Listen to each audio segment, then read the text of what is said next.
आज बिहार की बात में हम लोग बात करने वाले हैं एनडीए को लेकर के। एनडीए में किस प्रकार से अभी घटनाएं घट रही है उस पर आज हम लोग चर्चा करेंगे। देखिए, खास करके जो अभी एनडीए का जो अभी स्थिति है उसमें चिराग पासवान ही उनके लिए एक कठिन पहेली बने हुए हैं। और उसके पीछे कारण है, उसके पीछे मुख्य कारण है प्रशांत किशोर से उनकी नजदीकी। और चिराग पासवान ये चाहते हैं कि अगर हम प्रेशर पॉलिटिक्स करेंगे तो हमें ज्यादा से ज्यादा सीटें मिलेंगी। बहुत दिनों तक उनको समझाया गया, उनको उनको उनकी जो जिस प्रकार की भाषा शैली थी उस पर लगाम लगे और जनता के बीच में इस प्रकार का वो मैसेज दे रहे थे। वो ये साबित कर रहे थे कि एनडीए में अगर सबसे ज्यादा कोई सीएम पद का दावेदार है या जो बिहार की सबसे ज्यादा चिंता करता है वो चिराग पासवान है। और बाकी लोग जो हैं वो किसी काम के नहीं है, उनके उनके सिर्फ समर्थन पर हम कर सकते हैं। और बिहार फर्स्ट जो उनको बात करते हैं उससे उनको लगता है कि लोग उनके प्रति एक सहानुभूति भी होनी चाहिए कि उनके पिताजी किस प्रकार से बिहार की राजनीति करते थे। और दूसरा कि वो युवा है, वो सबसे अच्छा सोचते हैं। तेजस्वी यादव उनके सामने कुछ नहीं है, या नीतीश कुमार जो अब तक किए वो सब बौना है। अब इन चीजों पर आप देखेंगे तो और गौर करेंगे तो जिस प्रकार वो अपना कदम बढ़ा रहे थे, एनडीए के भीतर उनका विरोध तो हो रहा था। लेकिन एक बार नीतीश कुमार ने भी उनको भरे मंच पर समझाने की कोशिश की, उनको उनके पिताजी की याद दिलाई। भाजपा भी दबे जुबान, वो तो साथ में है लेकिन दबे जुबान उनको बार बार इशारा करती रही। लेकिन अब ऐसा है कि अब भाजपा को भी लगता है कि अगर इनको ना रोका गया तो जिस प्रकार से अभी राजनीतिक गतिविधियां बन रही है बाकी पूरे बिहार में, उसके हिसाब से अगर चिराग पासवान इसी प्रकार अगर बोलते रहे तो बड़ी समस्या होने वाली है।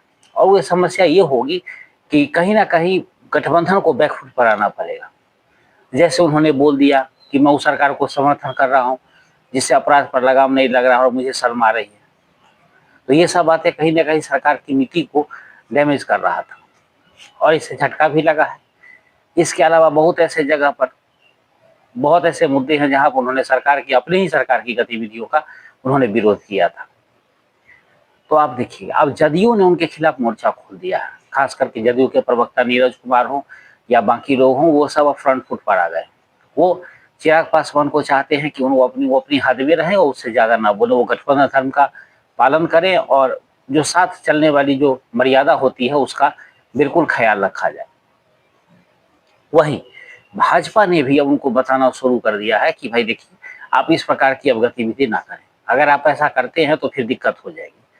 लेकिन चिराग पासवान रुकने वाले कहाँ हैं? वो तो अपना जो उनकी जीव मतलब अभी वो राजनीतिक शैली अभी जिस प्रकार की उन्होंने बनाई है, बिल्कुल उसी पर वो चल ही रहे थे। लेकिन जब से मुकेश सहनी से डील शुरू हुई है, अब उनको थोड़ा सा खतरा महसूस हो रहा है।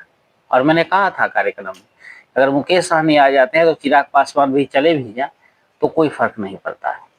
क्योंकि ऐसा नहीं है कि मुकेश सहनी बहुत ज्यादा इम्पैक्ट डालने वाले, लेकिन जो मैंने कहा था कि जो वोटर मुकेश सहनी के साथ है अगर वो आ जाते हैं और कंप्लीट पैकेज निषाद का अगर मिल जाता है, उनके साथ जो भी और लोग जो जो जुड़े हुए हैं वोटर्स एनडीए को, तो फिर चिराग पासवान की आवश्यकता नहीं पड़ेगी। और चिराग पासवान इस बात को बखूबी समझ गए।